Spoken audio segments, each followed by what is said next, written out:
Well, autumn's really starting to creep up upon us, and these acorns are starting to brown off in part. It won't be long before the squirrels are after those. The same with these rose hips, which are starting to get their full rich crimson colour now. These should give a lovely display if they're not picked off by the birds right the way through winter here. The reeds, flower heads, really starting to get some beautiful colour in them at this time of year. We've got on the marsh another large herd of beef cattle. This is mums with their babies, still suckling in some part. They've got this lovely, great big open expanse of grazing.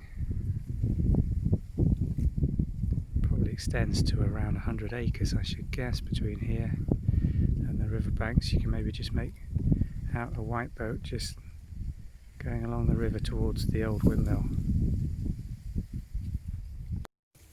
These dykes fill with wildlife over the summer. These little beetles, we don't know what these are, just a whole colony of them skating around on the top. They're not the classic water boatmen that we see here, much smaller than that, but crystal clear water here again. A lovely growth of oxygenators. It's probably around 3 feet of water depth in the middle of this dyke. The whole marshes here are crisscrossed with these drainage ditches. This is a man-made environment really. The riverbank, if I just pan up, is probably around 6 to 7 feet above this water level, and it's pumped out using electric pumps to maintain this grazing land over the summer months. It's too wet for the cattle over winter, but between around March and end of October, beginning of November,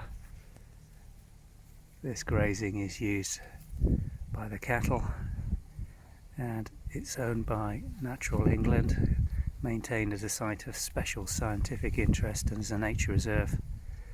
And there are some quite endangered rare species, particularly of dragonflies, the horned dragonflies, that rely on this environment and the maintenance of it in this way for their existence. We love having these cattle grazing here. Such beautiful animals to watch. And it's lovely the way they make their way gradually throughout the day along footpaths that they've followed since they've been put out to graze in the early spring. They've got little behaviour patterns that they'll walk, and you can see them in the background making their way across the marsh.